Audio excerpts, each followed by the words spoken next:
So the story begins with a very famous singer who had now fallen ill and looked completely bedridden. Her children were with her, and the eldest daughter's name was Rini. They had spent all their savings on their mom, but for the past year, there had been no improvement in her condition. Because of her, everyone's life seemed to have come to a halt. That's why Rini decided that everyone would get back to their routine work, and a bell would be kept by Mom. Whenever she needed something, she would ring it and they would come. The children also started going back to school. Their fourth son, Tony, loved her very much. Mom had always cared for him more than all the other children. Every day, he would comb Mom's hair. But today, something strange happened while he was combing her hair. All her hair started coming off with a comb. Suddenly, a strong wind blew and the window opened. Unafraid, when he closed the window, he saw that Mom was staring at it in terror, as if she had seen a ghost there. He too got scared and left. The same scene happened again the next afternoon. When Rini came to give Mom food, she saw that Mom's eyes were fixed on a corner of the ceiling and she looked frightened. When Rini was about to leave, Mom dropped all the utensils to stop her and began groaning loudly in pain. Rini thought Mom's condition had worsened, so she stayed. She gave Mom medicine again and put her to sleep. While talking at the dining table, Tony also told Rini that yesterday Mom had been very frightened after looking at the window. Rini herself had noticed the same thing today, so she went and told her dad that they should leave this house. But he refused. In the middle of the night, Rini saw someone. Someone was talking to her mom and went silent as soon as she arrived. Rini went back to her room and fell asleep. In the middle of the night, she woke up, hearing her mom's voice. She went to check on her in her room and saw Mom standing by the window, draped in a large white cloth. She was both surprised and happy. She thought Mom had recovered and could walk again. But as soon as she placed her hand on Mom's shoulder, the bell started ringing loudly again. She then saw that Mom was on the bed at that moment, and seeing this she was terrified. When she turned back again, the woman who had been standing by the window was no longer there either. Seeing this, she panicked and realized it had a frightening-looking hand. As she came to her senses, she could actually hear the bell ringing from Mom's room. When she went to Mom's room, everything was exactly the same as before. Mom herself had gotten up and was standing in front of the window. She quickly checked and saw that Mom was not on the bed. This meant that the one standing by the window really was Mom. As soon as she went and touched her, her mom collapsed into her arms, writhed, and died right then. The next day her funeral also took place, and everyone thought that everything would be fine and go back to normal, but it didn't. Rini's fifth brother woke up at midnight and saw a shadow inside the graveyard near their house, and he screamed loudly. On the other hand, Tony also heard the sound of a bell coming from Mom's room. When Tony went to his mom's room and turned on the light, he saw a bell swinging in the air on its own. Seeing this, he finally hid in his bed. The next morning, when he woke up and, as usual, turned on the radio, he heard the sound of a bell instead of songs. Frightened, he immediately turned the radio off, but then he saw that his mom's comb, the one he used to do her hair, had appeared in his hand. He dropped it too. Afraid, he switched on light. Radio went silent. Comb vanished. Tony felt these must be his mom's belongings, and that without them she couldn't rest in her final journey. So the next day he buried all those things with her in her grave. That night, Tony's two younger brothers got up to go to the washroom. They used to get very scared by their mom's picture hanging on the way, so they decided to cover it. They took a large sheet and tossed it toward their mom's photo, but when the sheet fell, it covered something unseen instead of the photo, as if a person or a ghost was standing there. And both got scared and started screaming loudly. And when everyone else came after hearing their screams, they saw that everything looked normal here and the sheet had fallen right over the picture. But the children said that they themselves had seen someone else there who was moving toward them. Rini became worried and thought that their mom had not been set free after her death and was roaming in this house. To set her spirit free, she held another ritual the next day, where she met her friend Andar, who told her a shocking thing. He had seen a terrifying entity at her mom's funeral, and he had also seen that same entity at their house many times. In fact, Andar and his two friends were psychic mediums. That is, they could not only see the dead and other entities, but also communicate with them. But since Rini did not believe in such things, she had never invited Andar to her house. When she reached home, she couldn't find her grandma anywhere.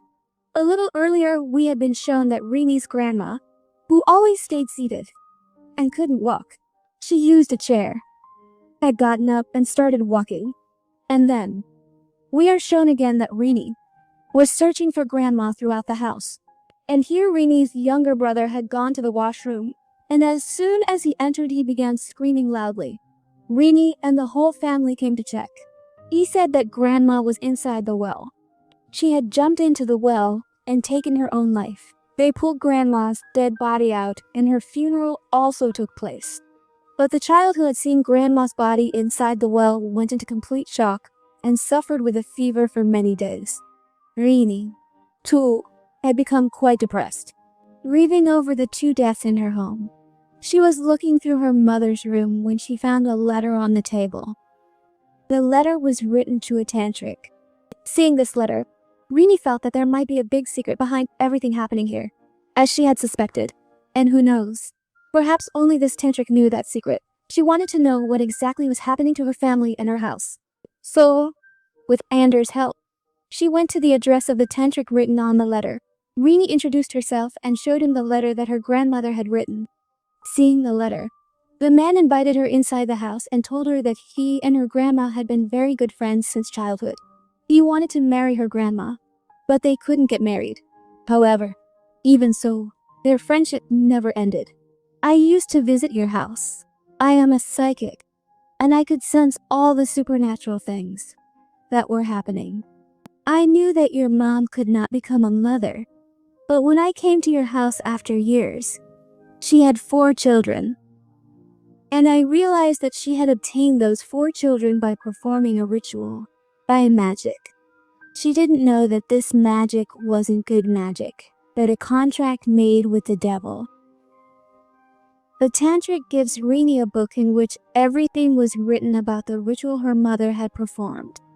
After coming home, Rini and her brother start reading the book and learn that a demon can make any woman a mother with the help of his demonic seeds.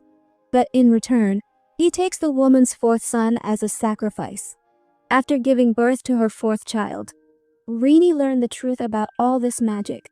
When members of the devil's cult came to take her 4th child, she cared for him a lot because she knew the cult members would take him. She thought the cult members would take the youngest son. To avoid losing such a tiny child, she kept having one baby after another, and in this way she ended up with 7 children. This, in 4 days, isn't.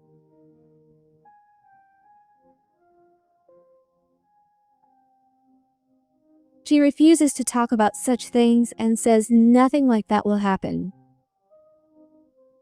When Rini's youngest brother steps out to go to the washroom and opens the door, he sees his mother's spirit standing inside. He is terrified. When he tried to run away from there, he felt as if someone had grabbed his shirt from behind, but the shirt had actually got caught on a nail, and the entity looked like his mom. Now, with long, stretched hands, it opened the door and started coming toward him. But just in time, he freed his shirt and ran away from there. Out of fear, he spent the whole night hiding inside the trunk. And then in the morning, after a lot of searching, they found him sleeping in the trunk. Rini was now very worried about her brothers. To overcome all these difficulties, she decided to pray, and while praying she felt someone behind her. We are shown that there was, who had also troubled her little brother that night. As soon as she finished praying and looked behind her, there was no one. And when she turned back, that entity had come inside the house. She screamed so loudly that all the family members came. Rini told her dad clearly, "It's not right to stay in this house anymore. We will leave soon." Out of fear. Even that day, they didn't step out, but stayed in the inner part of the house. It turns out that Rini received another call from the tantric she had visited with her grandma's letter. He was urgently calling Rini to his house, but Rini couldn't leave all her siblings. So Andre said, "I'll go and meet him." When he went there, the tantric gave Andre a letter and said, "I've written everything in this. Tell Rini to read it carefully first." When he was coming back with the letter, suddenly an entity appeared in front of his bike. While trying to avoid it, he fell off the bike. After that, a truck came immediately and ran over Andre, and in all this he died. Clearly, whatever the tantric had written, no one wanted Rini to find out. Andre is brought home for his funeral, and as soon as they do, something falls from his pocket, which Rini picks up, and thus the tantric's message reaches Rini. Tonight, when Rini was closing the windows of her house, she saw Andre's soul standing outside. She got scared, and when she quickly started closing the windows, someone from outside grabbed her hand and tried to pull her out with full force. She screamed loudly, and her siblings came to rescue her. After a lot of effort, they finally managed to save Rini. Now they were very scared. Rini said, "Are we going to leave this house only when we've all died?" Dad reassures them that they will leave the house as soon as morning comes. But that very night, a lot of bad things happen. When Tony takes his youngest brother to the washroom, the door suddenly locks from inside. He shouts for help, but the door won't open. It doesn't open, so they have to break the door. And upon entering, they don't see their son anywhere. Someone had picked him up and thrown him into the well. To save his son's life, Rini's dad immediately jumped into the well and came out with his son. It had also started raining very heavily outside, and Rini noticed that many people dressed in black were standing outside their house, and they didn't care about the rain. Rini and her dad knew who they were. These are servants of the devil who have come to take their youngest brother. No father hands his son over to the cult as a sacrifice to the devil. Rini's dad does exactly that and has all the windows and doors of the house closed. And the very next moment, their grandmother's chair starts moving on its own and, leaping into the air, falls toward Rini's dad. To protect himself and the two children with him, Rini's dad goes inside the corridor. And just then a round table comes flying toward them. An invisible entity was doing all this. They knew that to avoid it, when they closed the corridor door, both doors would get locked. Rini's dad keeps trying to open them again and again, but the door doesn't open. And outside we are finally shown the entity that was standing there in black clothes. It was the one doing all this. Seeing it, the younger son tried to hide, but it pulled him toward itself with full force. When his other brother saw this, he tried to grab him to save his brother, but he also failed. The devil threw him down right there and went out, after which the corridor doors also opened.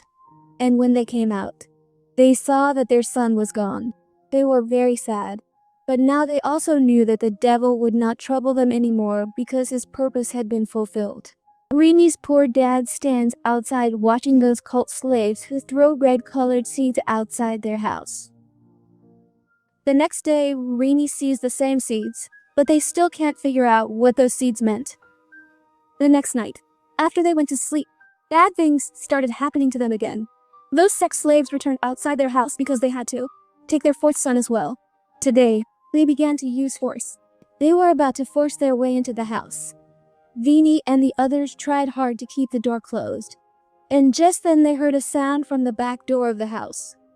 It turned out to be the same tantric who had come to save their lives. Vini told all her children to head toward their car.